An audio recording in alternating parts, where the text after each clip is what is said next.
অফিসে নতুন ম্যানেজার এসেছেন। তিনি আবার খুবই রাগী প্রকৃতির মানুষ।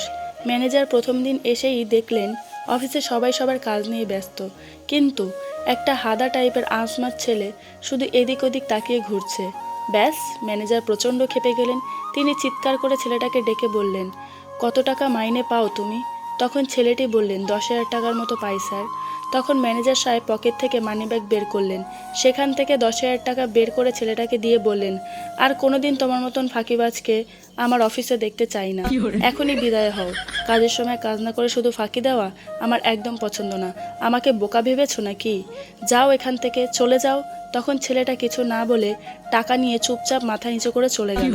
ম্যানেজার তারপর ক্যাশিয়ারকে ডেকে বললেন, কোন ডিপার্টমেন্টের? ওর নাম এখনই কেটে দিন।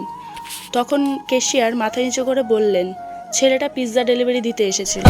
ভিডিওটি তোমাদের কেমন লাগলো অবশ্যই জানিও। ভিডিওটি ভালো লাগলে লাইক কমেন্ট শেয়ার করে দিও, চ্যানেলটি সাবস্ক্রাইব করে দিও। Thanks for watching.